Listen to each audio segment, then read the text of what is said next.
During the tenures of all these designations आप क्या समझते हैं कि पाकिस्तान ने क्या कुछ अचीव किया है और अभी भी बहुत सी चीज़ें अचीव करना बाकी हैं, अगर हम ओवरसीज़ पाकिस्तानी के मसाइल की बात करते हैं तो? बहुत शुक्रिया जी आपका। सबसे पहले तो ये, जब मैं vice chairman overseas Punjab commission था तो ये 2014 में ये अदारा जो है वो मार्ज़ वजूद में आया था। तो उसमें 29,000 लोगों ने अपनी शिकायत दर्ज कराई थी जो मुख्तलिफ ममालिक से थी। पोर्टल पर शिकायत दर्ज करते थे। हमारा सिस्टम था कि जो पोर्टल पर शिकायत आती थी हम मुतलका अदारों को भेज देते थे। इसी तरह हमारा डिस्ट्रिक्ट चेयरमैन, डिस्ट्रिक्ट कमेटी थी, हम डिस्ट्रिक्ट कमेटी के पास भेज देते थे।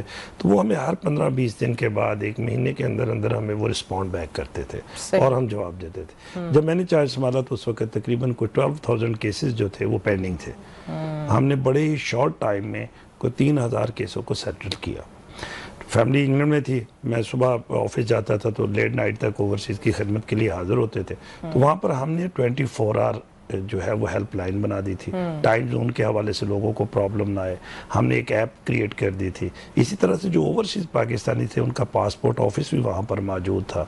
हमने फैसिलिटेशन सेंटर्स जो है, जैसे टूरिज्म का है, फिर हमारे PIDP का जो सेंटर था वो भी हमने वहीं पे ले आए थे। अच्छा। ताकि जो ओवरसीज आए उन्हें एक ही छत तले बहुत सी इंफॉर्मेशन जो है वो मिल सके। और हमने कोशिश की, जब हमने 90 डे का अपना एक वो पूरा एक पोर्टफोलियो बना के जब मैंने पेश किया प्राइम मिनिस्टर को, तो उन्होंने फिर मुझे कहा कि आप मेरे साथ special assistant to prime minister आ रहे हैं तो आप इस्लामाबाद में काम करेंगे। That's amazing. अच्छा, जब हम वहाँ पहुँचे तो खान साहब से जब उस वक्त, क्योंकि वो हर वक्त ओवरसीज़ की बात करते थे, ओवरसीज़ उस वक्त बहुत हार्ड मामला था पाकिस्तान में। तो सबसे जो प्रॉब्लम था, शाह साहब आप ये सुन के हैरान होंगे कि हमारी ओवरसीज़ पॉलिसी नहीं थी। अच्छा। अभी तक हमारी नेशनल ओवरसीज़ पॉलिसी नहीं बनी। फ़ारूक सत्तार ने अपने दौर में थोड़ा सा काम किया, मैंने इनिशिएटिव लिया बहुत ज़्यादा ताकि इसे जल्दी मुकम्मल किया जा सके। तो फिर हमने कुछ प्रपोजल जो थी उस वक्त की थी, जो ओवरसीज पाकिस्तानी हैं जिन्होंने वाकई कारनामे सर अंजाम दिए हैं अपने अपने शोबों में। जिस तरह हम ये 14 अगस्त 23 मार्च एक मनाते हैं, तो एक ओवरसीज का दिन होना चाहिए यहाँ पे और इनको मेडल्स दिए जाए ताकि वो लोग फील करें कि उन्हें अपने मुल्क में एक इज्जत मिल रही है।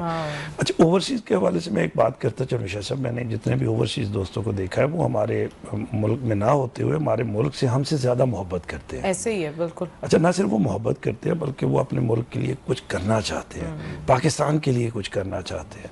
अच्छा, यहाँ पर एक खबर आती है ना कि फलां जगह एक्सीडेंट हो गया, तो हम शायद इतना डिस्कस नहीं करते हैं, लेकिन ओवरसीज फ़ोन करके एक दूसरे से डिस्कस कर रहे होते हैं कि आपको पता चला ये हो गया वो हो गया।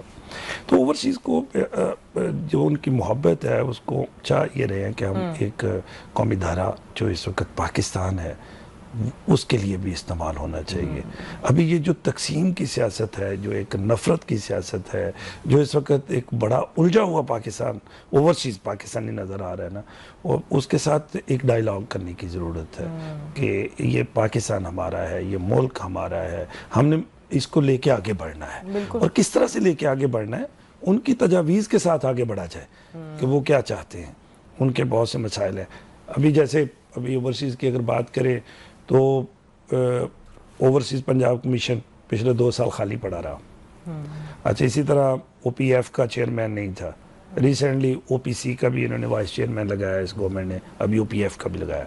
अच्छा, चूँकि उनकी जो अफिलिएशंस हैं वो नून लीग के साथ होंगी, नेचुरली हुकूमत उनकी है, तो फिर जो दूसरे लोग हैं जो इस नून लीग की जमात से नहीं है वो कहाँ जाएँ अगर उनके कोई मसाइल हैं। तो ये इस चीज़ को एड्रेस करना भी बड़ा ज़रूरी है। आई थिंक पॉलिटिकल इन्फ्लुएंस इदारों पर नहीं आना चाहिए। मेरा तो ख्याल ये है कि कहीं ना कहीं हमें ये अदारे जो है ना, ये ब्यूरोक्रेट्स के सपोर्ट करने चाहिए, बिल्कुल, जो कि हर किसी के लिए जिनके दरवाजे खुले होने चाहिए। ये भी हो सकता है यहाँ ये जो लोग आए हैं इनको भी एक स्पेशली होना चाहिए कि तमाम जो लोग हैं वो इन्हें अप्रोच भी कर सके। हमारे यहाँ एक और बड़ा अजीब बात है शाह साहब कि हम पहले ही बहुत तकसीम हुए हैं। हम ग्रोहों में तकसीम हैं, हम फिर लसानी तकसीम में हैं, हम सुबाइयत की तकसीम में हैं, फिरकों की तकसीम है, फिरकों की तकसीम है। अच्छा, तकसीम दर तकसीम होके उसके बाद ये पॉलिटिकल पार्टियों में तकसीम है।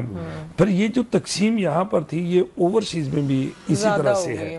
वहाँ भी हम तकसीम होते चले जा रहे हैं। ख्याल ये है कि ओवरसीज़ पाकिस्तानी जो हैं वो हम सब मिलकर एक आवाज़ के साथ पाकिस्तान की तरफ जाए और जो भी उनके इस वक्त तहफ़्फ़ुज़ात हैं उनको एड्रेस किए जाने की शदीद ज़रूरत है। बिल्कुल सही। कि भी आपको क्या मसला है, बताएं क्या चाहते क्या है, अच्छा, उससे बात करना मैं ज़रूरी ये है। सवाल पूछना चाहूँगा मखदूम साहब कि क्या बिल्कुल नहीं पूछा जाता, कोई जिम्मेदार नहीं है और कोई ऐसा प्लेटफॉर्म नहीं है जिस पे ओवरसीज़ बात कर सके? शैसे मैं गुजारिश कर रहा हूँ कि पिछले 2 साल से जब से लास्ट रजीम जो है वो ख़त्म हुआ है, उसके बाद पीडीएम की हुकूमत के दौरान भी नहीं पूछा गया। ओपीएफ की सीट जो थी खाली रही, ओपीसी की सीट खाली रही, बिल्कुल नहीं पूछा गया। और ऐसे महसूस किया जा रहा था जैसे को ओवरसीज़ जो है ये कोई अछूत हो गया है ना पाकिस्तान के लिए। अब जाके ये सीटें जो है वो फेल हुई हैं, दोबारा से एक सरगर्मी जो है वो दोबारा से बहाल हुई है और बड़ी उम्मीद है इससे। सैयद कमर रज़ा ओपीएफ के चेयरमैन है, अभी बैरिस्टर अमजद मलिक साहब को उन्होंने ओपीसी का वाइस चेयरमैन लगाया है। उम्मीद की जा रही है कि आने वाले दिनों में ये अपना किरदार अदा करेंगे